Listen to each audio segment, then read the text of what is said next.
Hi hello നമസ്കാരം. ഞാൻ നിങ്ങളുടെ സ്വന്തം ജാനു. കണ്ടോ ദോ ഇരിക്കുന്നത് എൻ്റെ മോള്. കൈ എടുത്തണിക്ക് ഹായ് കാണിക്ക്.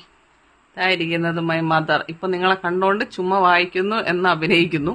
അപ്പൊ ഞാനിന്ന് പറയാൻ വന്നതെന്ന് പറഞ്ഞാല്, ഇന്ന് ഈവനിങ് ഞാൻ വിസ്മയ പാർക്കിലിരിക്കുകയായിരുന്നു എൻ്റെ ഒരു ആൺസുഹൃത്തിനൊപ്പം. ആൺസുഹൃത്ത് എന്നതിനർത്ഥം പ്രേമവും അല്ലാതെ ലസ്റ്റും ഒന്നും അല്ല കേട്ടോ. അങ്ങനെയുള്ള ചില ആൾക്കാർ നമ്മുടെ നാട്ടിലുണ്ട്.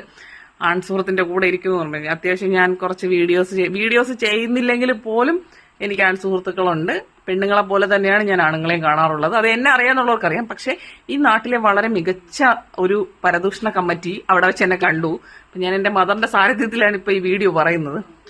അപ്പൊ അവരെങ്ങനെ അറിയാത്ത പോലെയൊക്കെ നോക്കിയിട്ട് ഇങ്ങനെ പോകുന്നുണ്ടോ. അപ്പൊ എന്തായാലും എനിക്കറിയാം ഇത് നാട്ടിൽ വലിയൊരു പരദൂഷണമായിട്ട്. അപ്പൊ അവരെന്തായാലും ഈ വീഡിയോ കാണും. കാരണം വീഡിയോ ഒക്കെ അത്യാവശ്യം കാണുന്ന ഒരു വ്യക്തിയാണ്. അപ്പൊ വീഡിയോ കാണുന്ന ആൾക്ക് മനസ്സിലായിട്ടുണ്ടെന്ന് തോന്നുന്നു.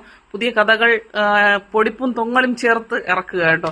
അപ്പൊ അത് മാത്രമല്ല ഞാൻ പറയാൻ വന്നത്, എന്റെ ഷോപ്പ്, അടച്ച ഷോപ്പ് അറിയാലോ, എന്റെ പ്രിയപ്പെട്ട ജന്നത്ത് ഞാൻ ഷോപ്പ് ക്ലോസ് ചെയ്ത ടൈമില് ആ ഷോപ്പിന്റെ നിയർ ബൈ ആയിട്ട് വേറൊരു ഷോപ്പുണ്ട്. ഷോപ്പിന്റെ ഡീറ്റെയിൽസ് ഒന്നും ഞാൻ പറയുന്നില്ല. അവിടെയുള്ള ഒരു മുതലാളിച്ചിയും തൊഴിലാളിച്ചികളും കൂടെ പറയുകയാണ്, ഞാൻ ഷോപ്പ് അടച്ചിറങ്ങിയ ടൈമില് ആ ഷോപ്പിന്റെ മതിലില്, അതായത് ആ അകത്ത് ചുമരിലുൾപ്പെടെ പൂക്കളമൊക്കെ വരച്ചു വെച്ചിട്ടാണ് ഇറങ്ങിയത്. ആർക്കും അത് ഉപയോഗിക്കാൻ പറ്റാത്ത രീതിയിലാണെന്ന്.